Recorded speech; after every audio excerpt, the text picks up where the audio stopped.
This is lecture 4 of center of mass, and in the previous video, of course, we had discussed about we have solved the questions based on acceleration of center of mass, how to calculate the acceleration of center of mass. Now in this video we are going to discuss about the internal force and external force, right? Already in the previous video we had derived this equation, force on center of mass is equals to F1 plus F2 plus F3, right? Now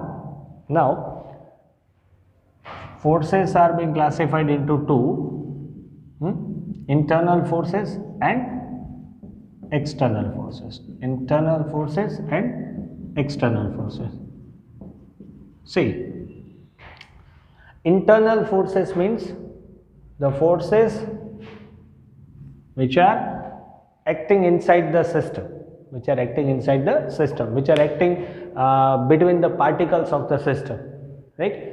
This internal forces will not affect the overall motion of the body. So make it very clear, because on the concept of internal forces we are going to solve few questions, right? Internal forces are the forces which are exerted by the particles which are inside the system, and because of this internal forces the overall motion of the body will never be disturbed, because internal forces will always cancel each other's effect.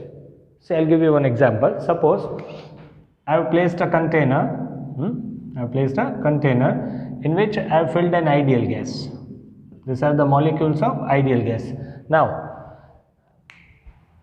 depending on the temperature, you must be knowing this, that the molecules will possess some energy. Molecules of gases will have kinetic energy depending on the temperature. That means the molecules of the gases will be continuously in motion.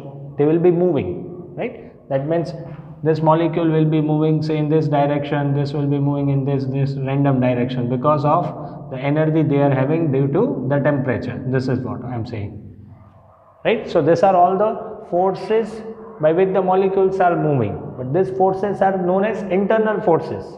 Because of these forces there cannot be any motion of the body, right? The body will remain at the same position as it was before, even though the forces are acting, because these forces are internal forces, and internal forces will add up to give zero. That means the resultant of the internal forces which are acting inside the system, inside the body, will always be zero, right? If I am saying that this is a system in which I have placed two blocks like this, so of course, say this as first surface, say this as second surface, first surface and second surface. So this is the contact surface. So first will exert some force on second, second will also exert some force on the first surface, and according to Newton's third law, these forces will be equal and opposite, will cancel each other's effect, right? So this system will not possess any motion because of internal forces. Clear, right? So internal forces will never disturb the motion of the body. Clear? The body will be moving only because of this external force. Whenever you are writing that F is equals to ma, this F represents the external force, the force which is given to the body, and because of this force it can perform motion, it can possess acceleration, it can move, but that is all because of the external force. Clear? Okay. So now see, what we have seen, that internal forces actually does not change the motion of the body. That means internal forces can never change the center of mass of the body, right? Because of the internal forces, the body is not going to perform any additional motion.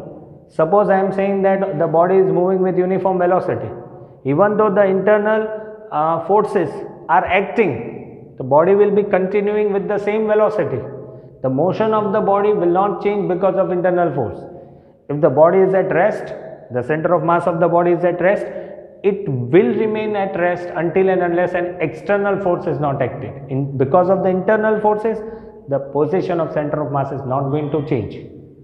Clear? See, in this case, let us suppose that the center of mass is at this point. So there are many forces which are acting inside this body because of these molecules, right? But the summation of all these forces will always be equals to 0. That means the center of mass will remain at the same point, same position, right, until and unless an external force is not applied on it. It is not going to move. The center of mass will remain at the same position. Clear? Okay. In this case also, let us say the system which is formed by two blocks, let the center of mass be at this point. Even though first block is exerting some force on second block, second is exerting some force on first block, but according to third law of Newton, they will always cancel each other. Action and reaction will be equal and opposite, and because of this, this system is not going to move. We can take one more example. See, suppose there is a, say, chemical bomb.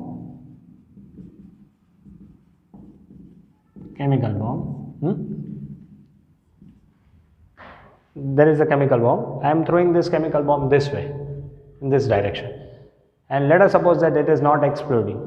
It does not explode in mid-air, and it will perform a parabolic path, right? So if the bomb performs parabolic path, of course the center of the bomb, center of mass of the bomb will also perform the same trajectory, right? So the center of mass of the bomb is performing the same trajectory, right? That means the center of mass of this bomb is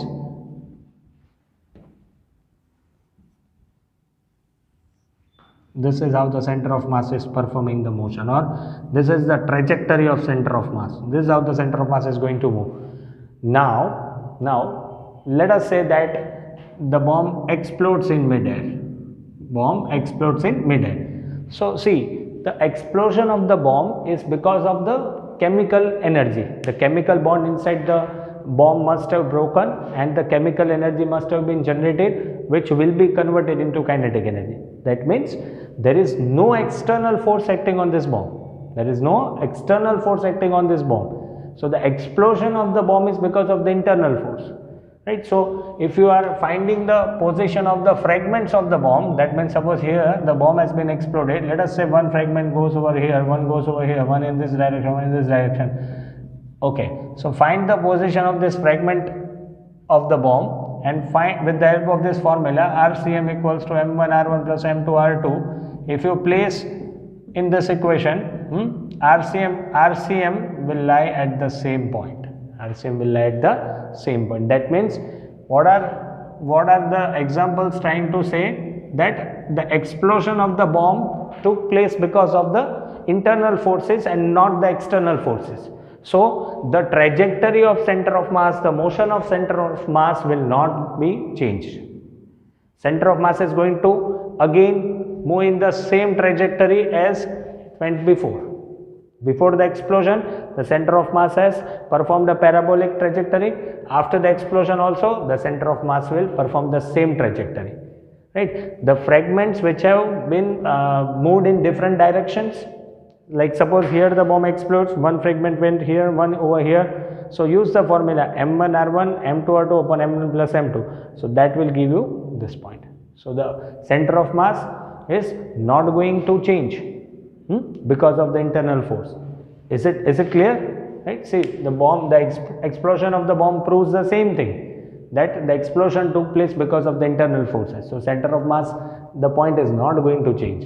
It will follow the same trajectory as it has followed before the explosion, right? So we can take this kind of 1 mark question can be asked just to check your knowledge. Like suppose there is a boat in a still water.